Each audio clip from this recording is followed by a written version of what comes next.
2000 ஆண்டுகளுக்கு முன்பாக இந்த உலகமே பாவத்தில் மூழ்கிக் கொண்டிருந்த நேரம் அது. தேவனுக்கும் மனுக்குலத்திற்கும் எந்த தொடர்பும் இன்றி இருந்த நேரம் தேவாதி தேவன் தம்முடைய சொந்த குமாரனாகிய இயேசு கிறிஸ்துவை இந்த உலகத்தின் மீட்பராக அனுப்ப சித்தமானார். இஸ்ரவேல் தேசத்தில் நாசரேத் ஊரில் கன்னி மரியாளுக்கும் யோசேப்புக்கும் திருமணம் நிச்சயிக்கப்பட்டது. ஒரு நாள் தேவதூதன் சொப்பனத்தில் தோன்றி, கிருபை பெற்றவளே வாழ்க, கர்த்தர் உன்னுடனே இருக்கிறார், ஸ்திரீகளுக்குள்ளே நீ ஆசீர்வதிக்கப்பட்டவள். மரியாளே பயப்படாதே, நீ தேவனிடத்தில் கிருபை பெற்றாய். இதோ நீ கர்ப்பவதியாகி ஒரு குமாரனை பெறுவாய். அவருக்கு இயேசு என்று பெயரிடுவாயாக. அவர் பெரியவராயிருப்பார், உன்னதமானவரின் குமாரன் எனப்படுவார். கர்த்தராகிய தேவன் அவருடைய பிதாவாகிய தாவீதின் சிங்காசனத்தை அவருக்கு கொடுப்பார். அவர் யாக்கோபின் குடும்பத்தாரை என்றென்றைக்கும் அரசாளுவார்.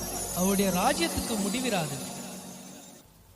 இது எப்படி ஆகும்? நான் புருஷனை அறியேனே. பரிசுத்த ஆவி உன்மேல் வரும், உன்னதமானவரின் பலன் உன்மேல் நிழலிடும். ஆதலால் உன்னிடத்திலிருந்து பிறக்கும் பரிசுத்தமுள்ளது தேவனுடைய குமாரன் எனப்படும். இதோ நான் ஆண்டவருக்கு அடிமை, உம்முடைய வார்த்தையின்படி எனக்கு ஆக கடவுது. தனக்கு நியமிக்கப்பட்ட மரியாள் கர்ப்பவதியாய் இருப்பதை யோசேப்பு அறிந்தான். ஆனால் யோசேப்பு நீதிமானாய் இருந்து அவளை அவமானப்படுத்த மனதில்லாமல் இரகசியமாய் அவளை தள்ளிவிட யோசனையாய் இருந்தான். அன்று இரவு தேவதூதன் யோசேப்புக்கு சொப்பனத்தில் தோன்றி, தாவீதின் குமாரனாகிய யோசேப்பே, உன் மனைவியாகிய மரியாளை சேர்த்து கொள்ள ஐயப்படாது. அவளிடத்தில் உற்பத்தியாயிருக்கிறது பரிசுத்த ஆவியினால் உண்டானது. அவள் ஒரு குமாரனை பெறுவாள். அவருக்கு இயேசு என்று பெயரிடுவாயாக. ஏனெனில் அவர் தமது ஜனங்களின் பாவங்களை நீக்கி அவர்களை இரட்சிப்பார்.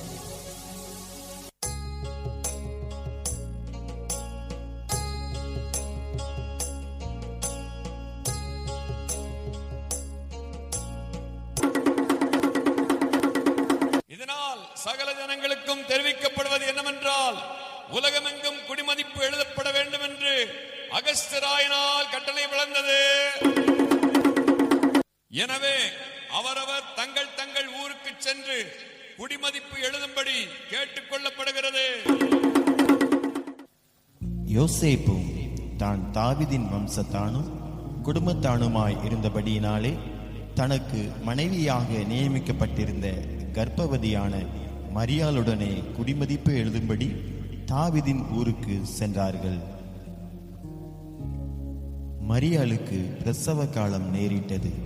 சத்திரத்தில் போய் இடம் தேடினார்கள். ஐயா, என் மனைவி பிரசவ வலியால் வேதனைப்படுகிறாள். உங்கள் சத்திரத்தில் இடம் இருக்கிறதா? இல்லை ஐயா.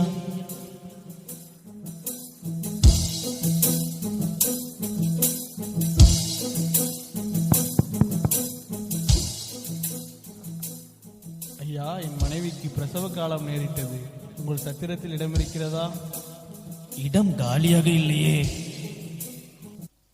சத்திரத்தில் இடம் இல்லாததினால் அங்கிருந்த மாட்டு தொழுவத்திற்கு சென்றார்கள்.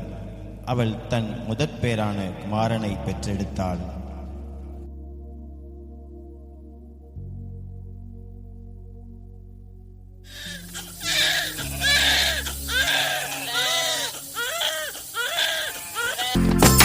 பெத்தலையில் பிறந்தவரை போற்றி துதி மனமே.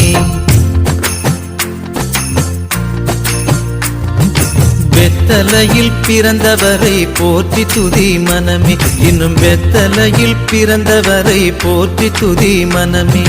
சர்வத்தையும் படைத்தாண்ட சர்வ வல்லவர், சர்வத்தையும் படைத்தாண்ட சர்வ வல்லவர் இங்கு தாழ்மையுள்ள தாய்மடியில் தலை சாய்க்கலானார். இங்கு தாழ்மையுள்ள தாய்மடியில் தலை சாய்க்கலானார்.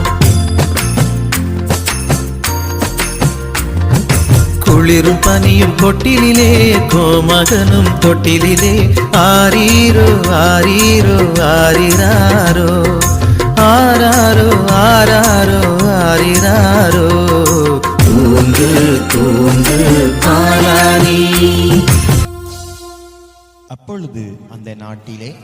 மேய்ப்பர்கள் வயல்வெளியில் தங்கி ராத்திரியிலே தங்கள் மந்தையை காத்து கொண்டிருந்தார்கள். அவ்வேளையிலே கர்த்தருடைய தூதன் அவர்களை நோக்கி, பயப்படாதிருங்கள், இதோ எல்லா ஜனத்திற்கும் மிகுந்த சந்தோஷத்தை உண்டாக்கும் நற்செய்தியை உங்களுக்கு அறிவிக்கிறேன். இன்று கர்த்தராய கிறிஸ்து என்னும் இரட்சகர் உங்களுக்கு தாவீதின் ஊரிலே பிறந்திருக்கிறார். பிள்ளையை துணிகளில் சுற்றி முன்னணியிலே கிடைத்திருக்க காண்பீர்கள். இதுவே உங்களுக்கு அடையாளம். நாம் பெத்லகேம் ஊருக்கு போய் கர்த்தரால் நமக்கு அறிவிக்கப்பட்ட இந்த காரியத்தை பார்ப்போம் வாருங்கள். அவர்கள் தீவிரமாய் வந்து மரியாளையும் யோசேப்பையும் முன்னணியிலே கிடைத்திருக்கிற பிள்ளையையும் கண்டார்கள். கண்டு அந்த பிள்ளையை குறித்து தங்களுக்கு சொல்லப்பட்ட சங்கதியை பிரசித்தம் பண்ணினார்கள்.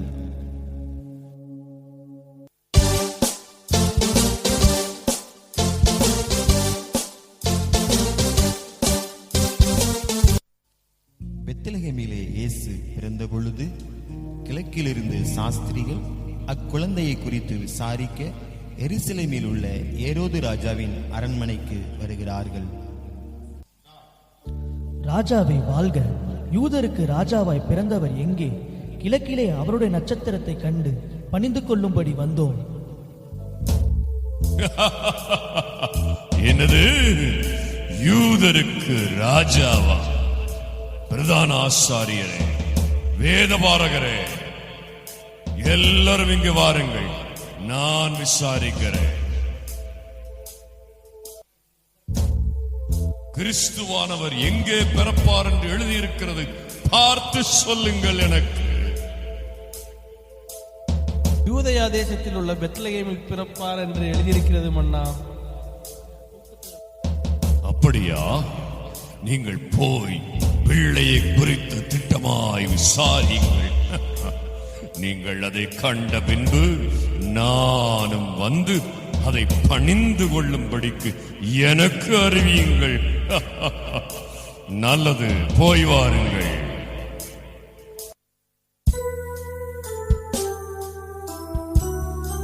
பிள்ளையை காண சாஸ்திரிகள் செல்கிறார்கள். அவர்கள் கிழக்கிலே கண்ட நட்சத்திரம் பிள்ளை இருக்கும் இடம் வரைக்கும் அவர்களுக்கு முன் சென்றது. அவர்கள்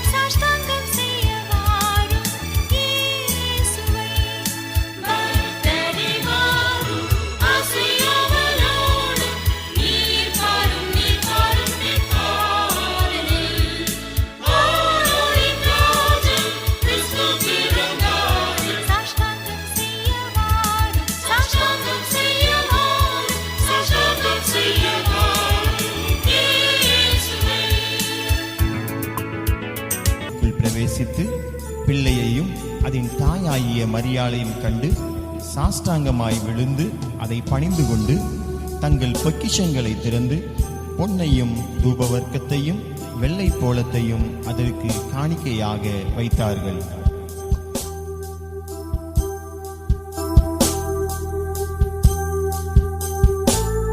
இவ்விதமாக தேவன் தம்முடைய ஒரே பேரான குமாரனை விசுவாசிக்கிறவன் எவனோ அவன் கெட்டு போகாமல் நித்திய ஜீவனை அடையும்படிக்கு அவரை தந்தருளி இவ்வளவாய் உலகத்தில் அன்பு கூர்ந்தார். அருமை தேவனுடைய பிள்ளைகளே, இந்த